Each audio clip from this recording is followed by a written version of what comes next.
സിദ്ദിഖിന് മുൻകൂർ ജാമ്യം സുപ്രീം കോടതി കൊടുത്തു.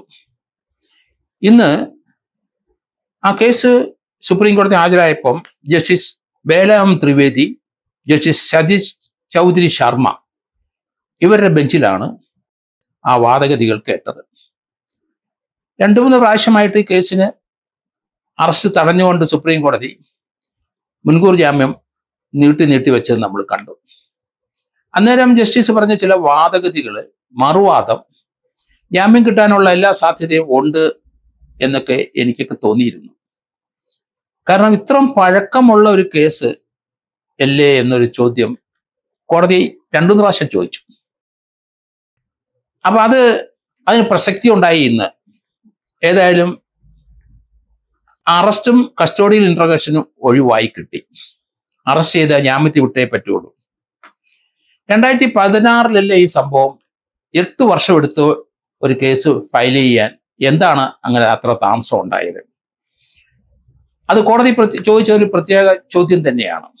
അതുപോലെ തന്നെ 2018 ഈ വിക്ടീമ് ഫേസ്ബുക്കില് ആരോപണം ഉന്നയിച്ചു. പക്ഷേ പോലീസ് പറഞ്ഞില്ല. പിന്നീട് ജസ്റ്റിസ് ഹേമ കമ്മീഷൻ വന്നപ്പോൾ അവിടെയും പോയി പരാതിപ്പെട്ടില്ല. 2024 പരാതിയുമായിട്ട് വരുന്നത്. എന്തുകൊണ്ടാണ് ഇത്ര ഡിലേ വന്നത്? അവർക്കൊന്നുമില്ലെങ്കിലും ഭയോ പേടിയായിരുന്നെങ്കിൽ ജസ്റ്റിസ് ഹേമ കമ്മീഷന്റെ മുമ്പിൽ പോയി പറയാമായിരുന്നില്ലേ? കോടതിയുടെ ചോദ്യമാണത്. പോലീസിൽ അന്ന് പറഞ്ഞില്ല, പോട്ടെ. പക്ഷേ 8 വർഷം എടുത്തു ഒരു പോലീസ് കേസ് എടുക്കാൻ. ഫേസ്ബുക്കിലൊക്കെ ധൈര്യസമേതം വന്ന് ഈ കാര്യത്തെപ്പറ്റി പറയുന്നുമുണ്ട്.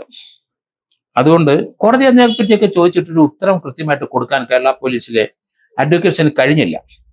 കേരള പോലീസിന് വേണ്ടിയിട്ട് രഞ്ജിത് കുമാർ, അഡ്വക്കേറ്റ് ജന്തിക് കുമാറും നിഷയ രാജൻ ഷോങ്കറും ഹാജരായി. അവരുടെ വാദഗതികളെ കൃത്യമായിട്ട് it is A case of rape എന്ന് പറഞ്ഞു. കാരണം സിദ്ദിഖ് വിളിച്ചിട്ടാണ് ആ പെൺകുട്ടി അവിടെ പോയത്. വിളിച്ചു വരുത്തിയിട്ടാണ് റേപ്പ് ചെയ്യുന്നുള്ള വാദഗതി അവർ ഉന്നയിച്ചു. അതോടൊപ്പം തന്നെ ഈ കേസിന്റെ അന്വേഷണമായിട്ട് സിദ്ദിഖ് സഹകരിക്കുന്നില്ല എന്നാണ് പറഞ്ഞത്.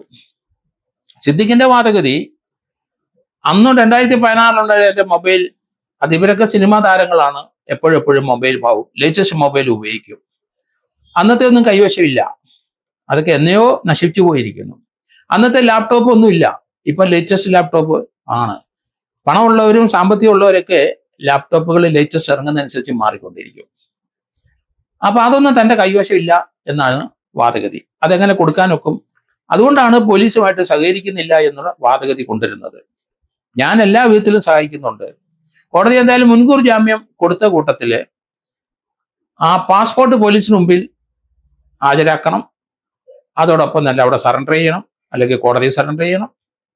പോലീസിന്റെ അന്വേഷണമായിട്ട് സഹകരിക്കണം എന്നാണ് പറഞ്ഞിരിക്കുന്നത്. എന്തായാലും ഈ കേസിനെ സംബന്ധിച്ചിടത്തോളം ദൂരവ്യാപകമായ ഫലം ഉളവാക്കുന്ന ഒരു വിധി തന്നെയാണിത്. ഡിലേ, ഏത് കേസ് റിപ്പോർട്ട് ചെയ്യാനുണ്ടാകുന്ന ഡിലേ ഒരു കാരണമാണ്. അതുകൊണ്ട് ഹേമ കമ്മീഷൻ റിപ്പോർട്ടിലെ 30ഓളം FIR റിപ്പോർട്ടിന്റെ അടിസ്ഥാനത്തിൽ 30ഓളം FIR സ്പെഷ്യൽ ടീമിന്റെ കയ്യിലിരിപ്പുണ്ട്.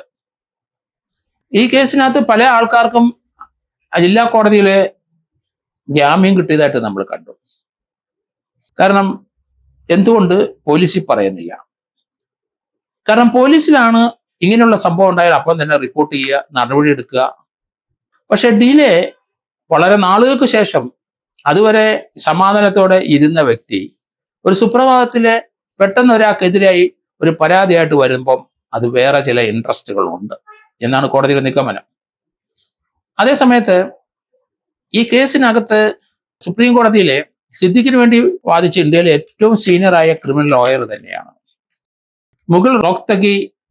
അദ്ദേഹത്തിന്റെ സൗകര്യാർത്ഥം കേസ് കഴിഞ്ഞ പ്രാവശ്യം വിളിച്ചപ്പം അദ്ദേഹത്തിന്റെ തൊണ്ട സുഖമില്ലാത്തതുകൊണ്ട് വാദഗതി നടത്താൻ ബുദ്ധിമുട്ടാണ്, ഒരാഴ്ച അവിടെ സമയം വേണം എന്ന് പറഞ്ഞപ്പം കോടതി നീട്ടിക്കൊടുക്കുകയും ചെയ്തു.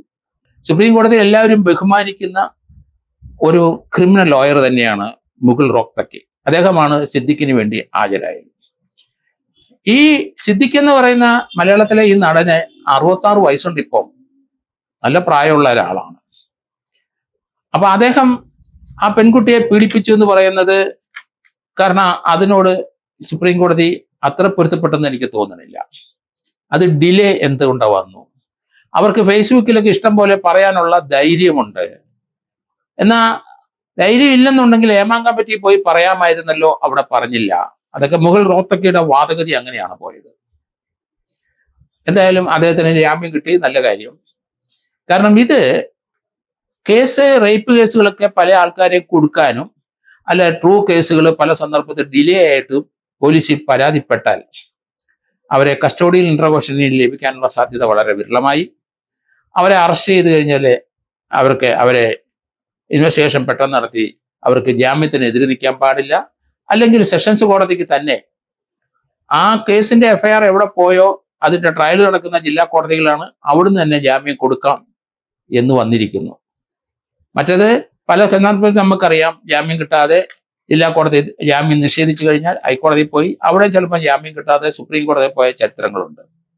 അപ്പൊ ഏറ്റവും ഗ്രൂസമായ ചില കേസുകൾ ഈ റേപ്പ് കേസിനെ പോലെയുള്ള ആരോപണത്തിൽ മുൻകൂർ ജാമ്യം കൊടുക്കാം എന്നാണ് സുപ്രീം കോടതിയിലെ സുപ്രധാനമായ തീരുമാനം.